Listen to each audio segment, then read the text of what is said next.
आज का भक्ति योग का प्रसंग है भगवान से अपनापन। वास्तव में हम सब परमात्मा के हैं और ये संसार भी परमात्मा का है, परंतु जब हम इस पर कब्जा करना चाहते हैं, इसको अपना मान लेते हैं, तब हम इससे बंध जाते हैं। हमारी एक धारणा रहती है कि हमारे अधिकार में जितनी वस्तुएं और व्यक्ति आ जाएंगे उतने हम बड़े बन जाएंगे, उन वस्तुओं और व्यक्तियों के मालिक बन जाएंगे। परंतु यह धारणा बिल्कुल गलत है। जिन रुपये परिवार आदि को हम अपना मान लेते हैं, उनके हम पराधीन हो जाते हैं, परवश हो जाते हैं। भ्रम तो यह होता है कि हम उनके मालिक बन गए, पर बन जाते हैं उनके गुलाम। यह बहुत खूब समझने की बात है, केवल सुनने सुनाने की नहीं है। आप स्वयं विचार करें, जिन मकानों को आप अपने मकान मानते हैं, उन मकानों की ही आपको चिंता होती है। जिन मकानों को आप अपना नहीं मानते, उनकी चिंता आपको नहीं होती। जिस परिवार को आप अपना मानते हैं, उसके बनने बिगड़ने का आप पर असर होता है, और जिसको आप अपना नहीं मानते, उसके बनने बिगड़ने का आप पर असर नहीं होता। ऐसे ही रुपये पैसे, जमीन जायदाद आदि वस्तुओं को आप अपनी मान लेते हैं। उनकी जिम्मेवारी, उनकी चिंता, उनकी देख रेख आदि का भार आप पर आ जाता है। जिनको आप अपना नहीं मानते, उनसे आपका बंधन नहीं होता। इस युक्ति पर आप विचार करें। संसार में जो थोड़े से मकान है, थोड़े से व्यक्ति हैं, थोड़े से रुपये, हजार लाख करोड़, उन मकानों, व्यक्तियों और रुपयों में ही हम बंधे हुए हैं। जिनको आप अपना नहीं मानते, उन मकानों, व्यक्तियों और रुपयों से हम बिल्कुल मुक्त हैं। अतः संसार से आपकी ज्यादा मुक्ति तो है ही, थोड़ी सी मुक्ति बाकी है। मुक्ति नाम है छूटने का। जिन रुपयों आदि को आप अपना नहीं मानते, उनसे आप बिल्कुल छूटे हुए हैं। जिनमें आपकी ममता नहीं है, उनके हानि लाभ आदि का आप पर असर नहीं पड़ता, अर्थात उनमें आप सम रहते हैं।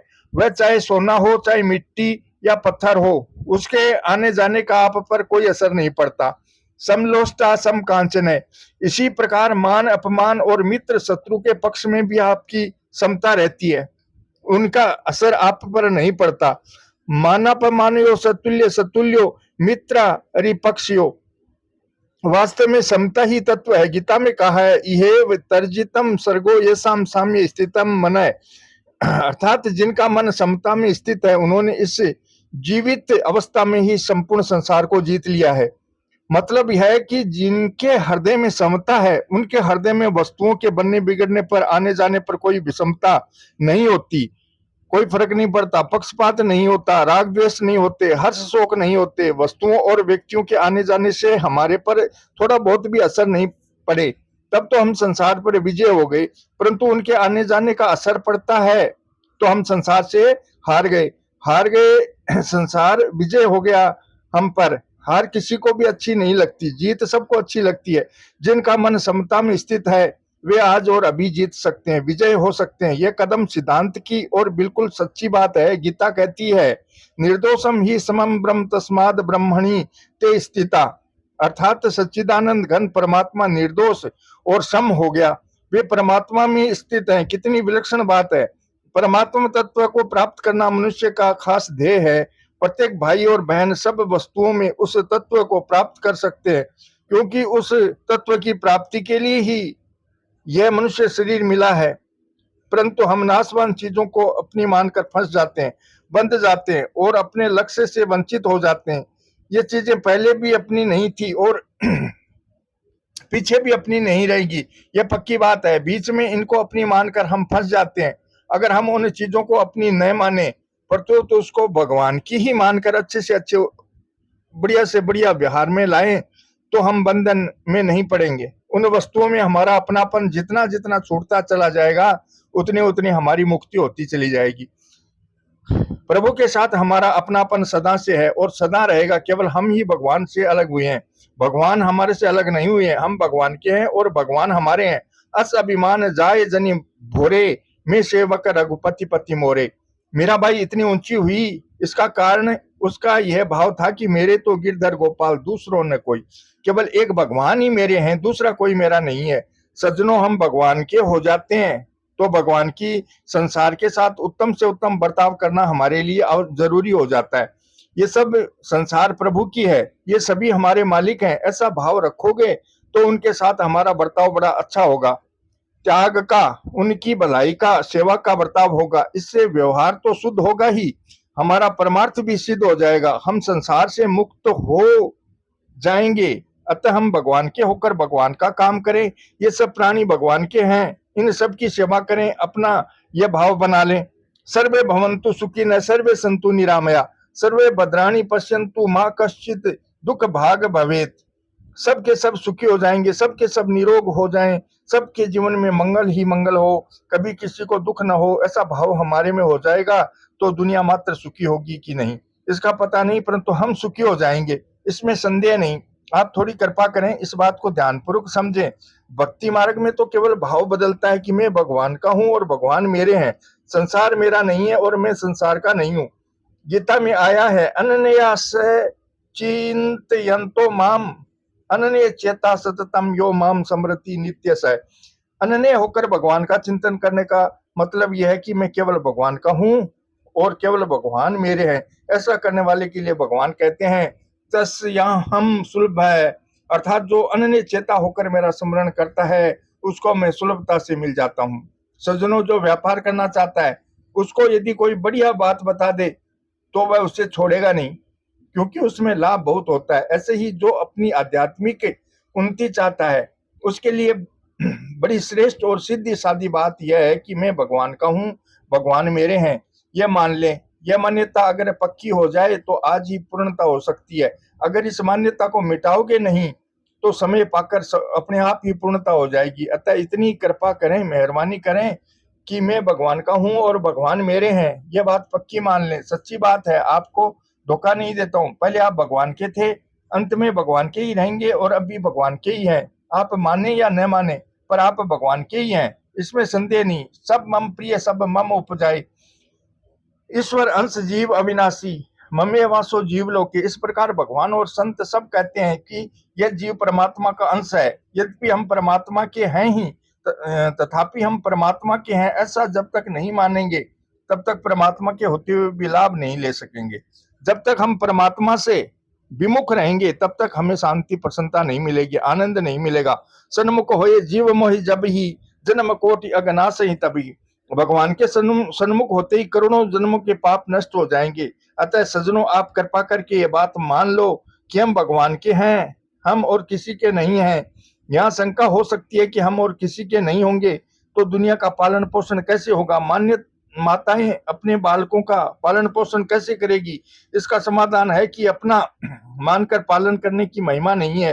अपने बालक का पालन तो हर एक माता करती है, पर इसमें कोई बहादुरी नहीं है।